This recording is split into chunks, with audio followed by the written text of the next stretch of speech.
안녕하세요. 사연을 부탁해입니다. 오늘의 사연을 소개하겠습니다. 그날은 사촌오빠가 가족들에게 여자친구를 소개하는 날이었고, 큰엄마가 말한 식당으로 갔습니다. 작은아빠 가족들도 막 도착을 했던지 차에서 내리자마자 반갑게 손을 흔들며 다가왔고, 작은엄마가 입가에 미술을 머금은 채 말했어요. 우리 채연이는 날이 갈수록 더 예뻐지는 것 같네. 작은엄마도 더 젊어지신 것 같은데요? 채연이는 말도 어쩜 이렇게 예쁘게 하는지 몰라. 현수도 잘 지냈지? 그렇게 우리는 반갑게 인사를 하고 식당으로 들어갔는데요. 들어가던 중 작은엄마가 엄마에게 장난스레 물었습니다. 형님, 오늘은 조카 며느리 인사시키는 자리인데 혹시 오늘도 형님 보고 계산하라고 하진 않겠죠? 형님 들으면 어쩌려고 그래. 제가 오죽하면 이러겠어요. 어쩜 지금껏 밥값 한 번을 안 내고 얻어만 먹는지 진짜 대단하잖아요. 혹시나 이번에도 큰형님 내가 계산 안 하면 우리가 보탤 테니까 그런 줄 아세요. 딱 보니 식당도 고급 식당으로 고른 게 영 찜찜하네요. 식당으로 들어가는 내내 작은엄마가 식당을 살피고 있었습니다. 잠시 후 한 룸으로 들어갔더니 큰집 가족들이 자리를 잡고 앉아 있었고 사촌 예비 새언니를 소개했는데요.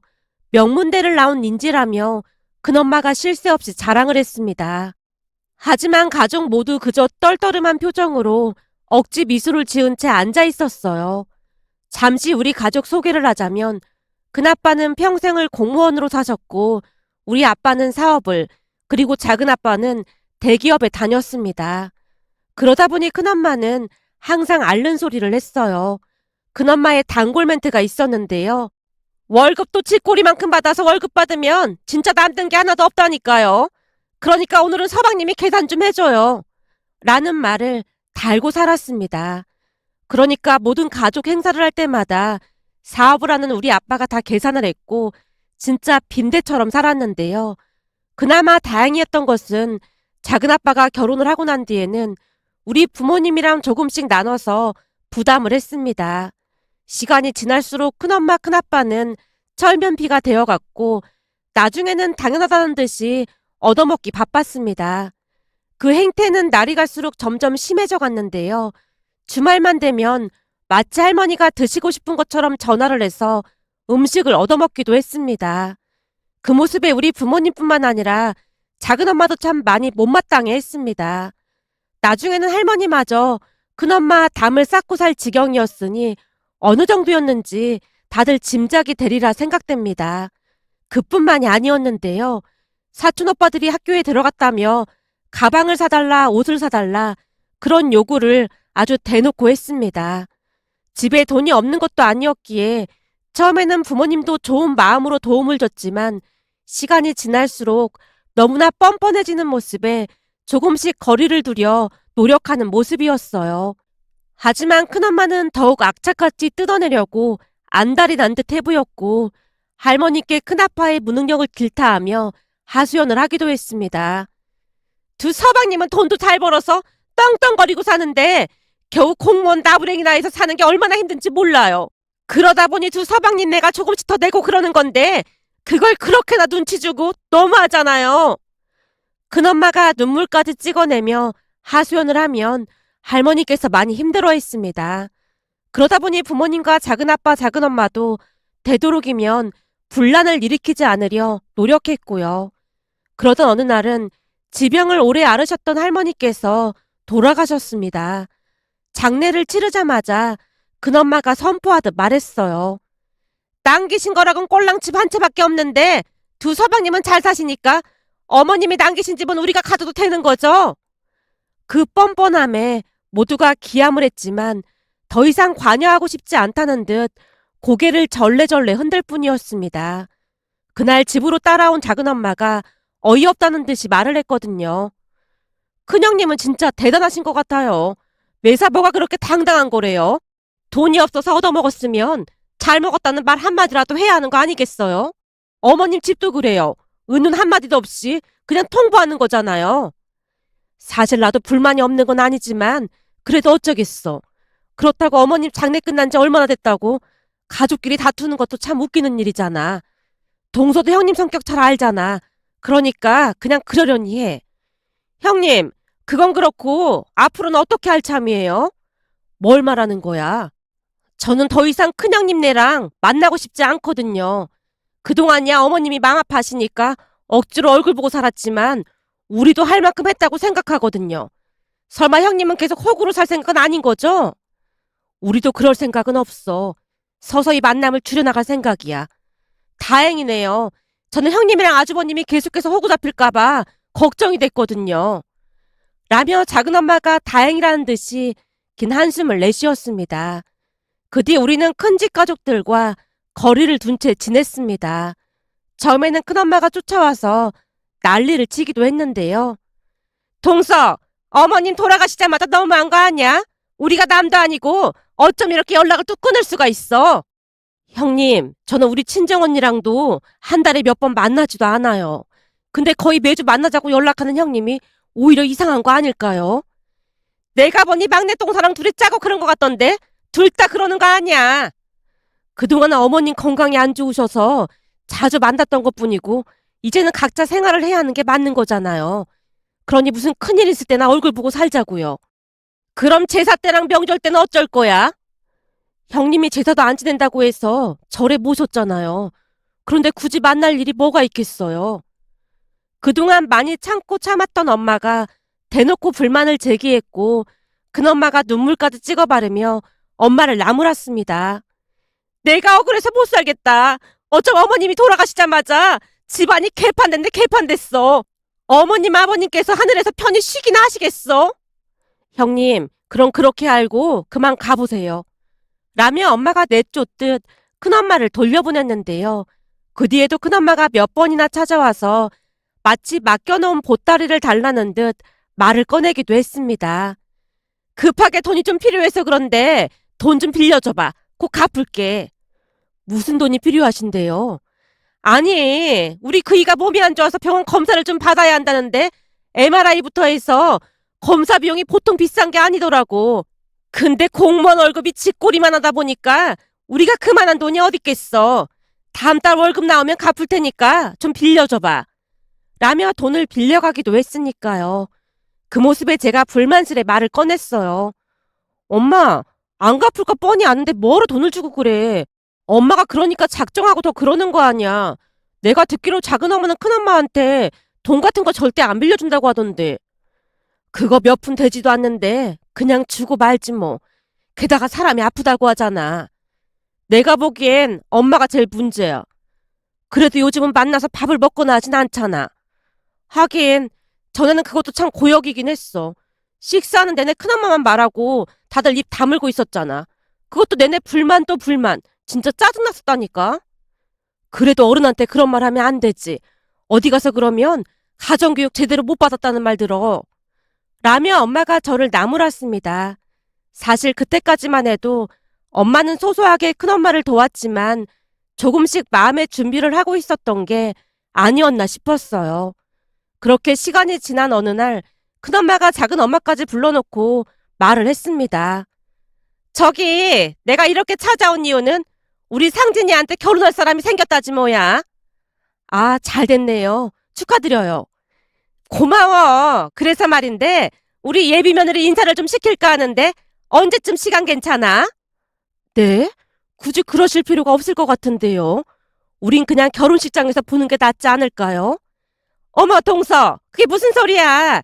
가족이라고 많지도 않은데 당연히 소개해줘야지.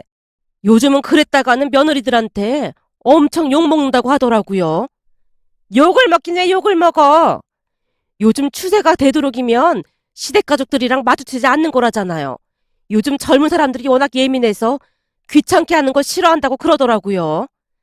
그냥 만나서 식사나 함께 하는 건데 귀찮게 할 게 뭐가 있다고 그래. 그리고 걱정하지 마. 우리 며느리는 엄청 착해서 그런 생각 절대 안 하니까. 그래서 말인데 이번 달 마지막 주 토요일 날 다 같이 식사나 할까 하거든. 내가 식당 위치 문자로 보낼 테니까 거기서 다 같이 보자고. 큰엄마가 신난 표정으로 말을 하고 있었는데 작은엄마가 조용히 물었습니다. 며느리 본다고 시댁 가족들이 우르르 가서 인사하는 곳이 어딨어요. 형님 그러다 상진이 파혼이라도 하면 어쩌려고 그래요. 글쎄 우리 며느리는 안 그런다니까. 그리고 파혼이라니. 좋은 날 앞두고 막내 동서는 말을 꼭 그렇게 해야겠어? 마치 건수 하나 잡았다는 듯이 큰엄마가 작은엄마를 몰아붙였고 작은엄마가 기어들어가는 목소리로 사과했습니다. 죄송해요. 저는 그냥 걱정돼서 그런 것뿐이에요. 막내 동서가 언제부터 우리 집 일을 그렇게 걱정했다고 그래? 요즘은 대놓고 피하면서. 큰엄마가 입을 삐죽이다가 돌아갔는데요. 큰엄마가 나가자마자 작은엄마가 짜증스레 말했습니다. 아니, 결혼 전에 우리한테 왜 굳이 소개를 한다는 거예요? 그럼 우리가 마음에 안 든다고 하면 결혼 안 시킬 건가? 그런 것도 아니면서 저는 큰형님 심보가 참 이해가 안 된다니까요. 보나마나 식당 음식값 계산하라고 부르는 거 아닐까요? 저도 모르게 그 말이 튀어나왔고 작은엄마가 눈을 동그랗게 뜬 채 무릎을 내리쳤습니다.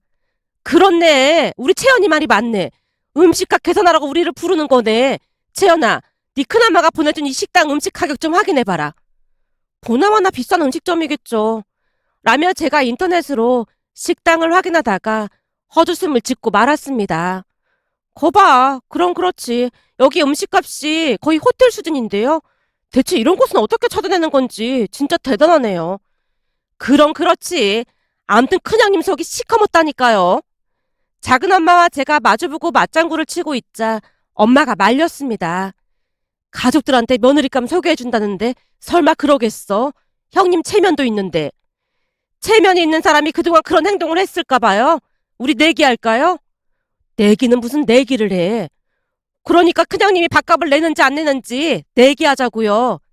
됐어. 그러면 형님이랑 똑같아진다고 내가 몇 번이나 말했잖아.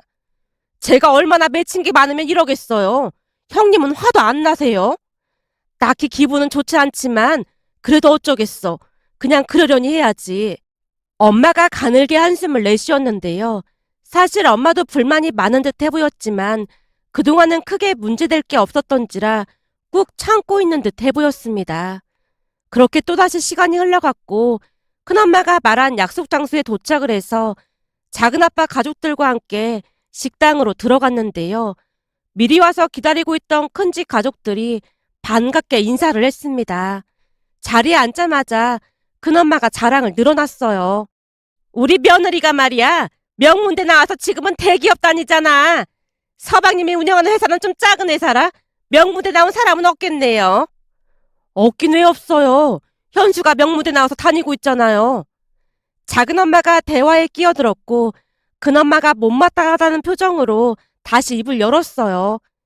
현수의 아들이니까 그런 거고 직원들 말이야 직원. 직원들은 없을 거 아니야. 형수님, 아예 없는 것도 아닙니다. 요즘 젊은 사람들 중에서는 회사 비전 보고 들어오는 사람도 꽤 있거든요. 많지는 않을 거 아니에요. 우리 며느리 회사는 죄다 명문대 나온 사람만 있다잖아요. 이래서 사람은 큰 물에서 놀아야 한다니까요. 안 그래요, 서방님? 아, 예. 아빠가 어색한 미소를 짓고 있었는데요.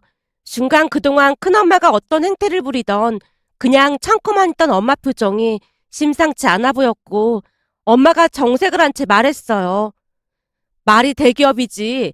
요즘은 대기업도 오래 다니기 힘들잖아요. 근데 우리 남편 회사 직원들은 다들 오래 다닐 수 있다고 좋아하더라고요. 그건 그냥 생각하기 나름 아닐까요? 작은 형님 말이 맞죠. 이 사람도 대기업 임원으로 있긴 하지만 대기업 퇴사율도 높고 다니면서 불안불안하다고 하더라고요.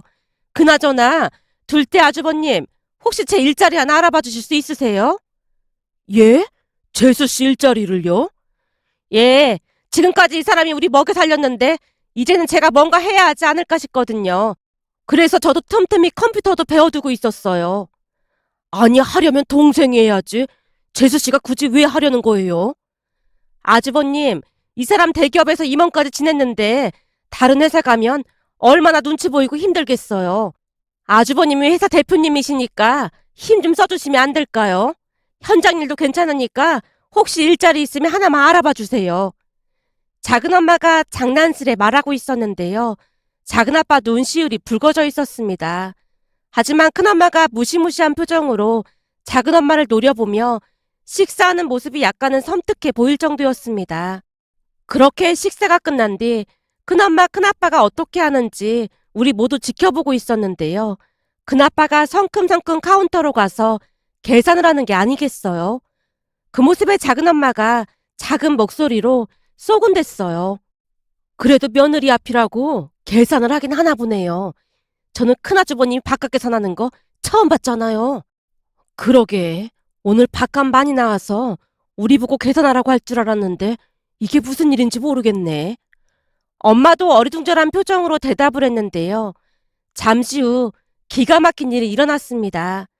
주차장으로 이동을 한 뒤 차에 올라타자마자 큰아빠가 뛰다시피 다가와서 아빠에게 뭔가를 건넸고 아빠가 받아들어서 지갑에 넣고 있었는데요. 큰아빠가 쌩하니 뒤돌아가고 있는 모습에 엄마가 아빠 눈치를 보며 물었습니다. 뭐야? 지금 아주버님이 뭘 주신 거야? 내 카드. 뭐? 당신 카드? 그럼 설마 당신 카드로 계산을 한 거란 말이야? 엄마가 놀란 채 입을 다물지 못하고 있었고 아빠도 기가 막히다는 듯이 대답했습니다. 내 핏줄이지만 진짜 진절머리가 나네. 설마 아주버님이 카드를 빌려달라고 했던 거야? 아까 거래처에서 전화가 와서 잠깐 전화 받으러 나갔었잖아. 그럼 그때 아주버님이 당신을 따라 나간 게 카드를 빌려달라고 그랬던 거야? 엄마가 눈이 휘둥그레진 채 묻고 있었고 아빠가 땅이 꺼져라 한숨을 내쉬었습니다. 따라 나오더니 예비 며느리 앞에서 체면 한 번만 세워주면 안 되겠냐고 하길래 내가 계산할 생각이었으니까 걱정하지 말라고 했더니 이왕 체면 살려주는 거 확실하게 살려달래나 뭐래나 그러더니 아예 카드를 빌려달라고 하지 뭐겠어. 할 말이 없어서 우선 카드를 내주긴 했는데 어찌나 어이가 없던지 헛웃음이 새어나오더라니까. 부모님 두 분 다 돌아가셨으니 슬슬 정리할 때가 된 건가 싶기도 하고 아무리 피를 나는 형제라고 해도 이건 진짜 아닌 것 같아서 서글픈 마음까지 드네. 당신 보기 창피하기도 하고 말이야. 아빠가 애써 아무렇지도 않은 듯 말을 하고 있었지만 그날따라 아빠 뒷모습이 참 쓸쓸해 보였습니다. 그런데 그날 이후 부모님도 많이 변해가기 시작했는데요. 시간이 갈수록 너무나 심해지는 큰아빠 큰엄마로 인해 조금씩 마음을 정리해가는 듯 해보였거든요. 그러던 중 사촌오빠 결혼식 날이 다가왔고 작은엄마가 찾아와서 엄마에게 물었습니다. 형님, 축의금은 얼마나 할 거예요? 글쎄, 그래도 첫 조카 결혼식인데 한 300만 원 해야 하지 않을까? 예? 300만 원이요? 아니 그렇게나 많이 한다고요? 우린 그냥 그거 하고 앞으로 조용히 살까 해. 그렇게 해줘봤자 고마워하지도 않을걸요? 작은 엄마의 말에 엄마가 미소 짓고 있었는데요. 아마도 부모님은 서서히 큰아빠 가족들을 멀리하려 마음을 먹었던 게 아닌가 싶었어요. 그런데 사촌오빠 결혼식이 끝나자마자 큰엄마가 엄마에게 전화를 해서 따져 물었습니다. 동서, 진짜 너무한 거 아니야? 네? 너무하다니요. 다짜고짜 전화해서 그게 무슨 말씀이세요? 아니 그렇잖아. 지금 우리 보고 엿먹어보라 뭐 그런 거였어? 대체 무슨 말씀을 하시는 거냐고요. 알아듣게 말을 해주세요. 내가 치사해서 이런 말 안 하려고 했는데 돈도 많은 사람들이 조카 결혼식에 축의금을 꼴랑 10만 원을 하는 게 말이나 되는 소리야? 거기다 막내 동선에는 한술 더 떠서 5만 원을 했더라. 네? 10만 원이요? 축의금은 그 이가에서 저는 잘 몰랐어요. 제가 한번 물어볼게요. 라며 전화를 끊자마자 엄마가 아빠에게 물었어요. 여보, 형님 전화 왔는데 이게 다 무슨 소리야? 뭐가 무슨 소리야? 아니 형님 말로는 당신이 축의금을 10만 원 했다는데 사실이야? 거기다 서방님네는 5만 원 했다는데 이게 다 무슨 말이야? 그동안 등쳐먹은 거 다 따지면 10만 원도 많이 한 건데 뭘 그래? 남보다 못한 사이인데 그래도 큰맘 먹고 10만 원이나 했구만. 그럼 설마 서방님도 당신이 5만 원만 하라고 시킨 거야? 나한테 얼마 할 거냐고 물어보길래 10만 원 한다고 했더니 그럼 동생은 막내니까 5만 원만 하면 되겠네 그러길래 나도 그냥 알아서 하라고 했지. 그래도 너무 심한 거 아닌가? 심하긴 뭘 심해. 지금까지 형이랑 형수님이 우리한테 어떻게 했는지 당신이 더 잘 알잖아. 그리고 앞으로 형수님한테 전화 오면 받지도 마. 아빠가 엄마에게 당부를 할 뿐이었습니다. 그 뒤 큰엄마가 다시 전화를 걸어왔지만 엄마가 전화를 받지 않자 문자를 보내왔는데요. 동서, 뭔가 착오가 있었던 거지? 혹시 500만 원인데 잘못 넣은 거야? 잘못한 거면 계좌로 입금 좀 해줘. 라는 문자까지 보냈다네요.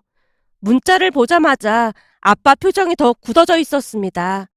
큰엄마가 보내온 문자도 모른 척하자 큰아빠에게 전화가 걸려왔고 아빠와 약간은 말다툼까지 했어요. 난 10만 원도 너무 많이 했다고 생각하고 있었는데 뭐 잘못됐나요? 그동안 돈 빌려가 놓고 안 갚은 거랑 음식점에서 내 카드로 결제해놓고 쌩깐 거 그게 어디 한두 푼이에요? 그날 다른 하객들 축의금 봉투 걷어오지 않은 것만으로도 감사하게 생각하세요. 그럼 이제부터 그냥 서로 남이라고 생각하고 살자고요. 앞으로는 저도 연락 안 할 테니까 저한테도 연락하지 마세요. 라며 큰아빠 번호를 차단했고 엄마에게도 차단하라는 말까지 했습니다. 그렇게 우리 집뿐만 아니라 작은 집 가족들도 큰 집 가족들을 차단한 채 지냈습니다. 그러다 어느 날은 작은아빠가 회사에서 퇴직을 했다는 말에 아빠가 작은아빠, 작은엄마를 불러서 조용히 말을 꺼냈어요. 회사 퇴직했다고? 내내 집에만 있으면 너도 힘들고 하니까 우리 회사가 좀 작긴 하지만 와서 슬슬 일 좀 해보던지. 형한테 미안해서 그렇지. 미안할 게 뭐가 있어. 이럴 땐 형 도움도 받고 그러는 거지. 아주버님, 제가 할 일은 없을까요? 저 단순 업무도 잘할 수 있거든요. 정정당당하게 면접 보고 들어갈 수 있는데. 라는 말에 아빠가 웃음을 터뜨리기도 했는데요. 작은아빠 눈시울이 붉어져 있었습니다. 그 뒤 작은아빠는 아빠 회사에서 일을 하게 되었고 대기업에서 일한 노하우를 바탕으로 많은 도움을 줬습니다. 덕분에 아빠는 회사 운영이 훨씬 수월해졌다고 아주 좋아했고요. 그러면서 작은아빠 월급도 많이 올려주다 보니 작은아빠와 작은엄마가 많이 미안해하기도 했습니다. 그러던 어느 날은 큰아빠가 아빠 회사에 찾아와서 막무가내로 사촌 새언니 일자리 하나 만들어달라며 떼를 썼다네요. 아마도 임신을 하고 난 뒤 힘들다며 바로 회사를 그만뒀던 모양인데 경력 단절이 되다 보니 재취업이 어려웠던 것 같습니다.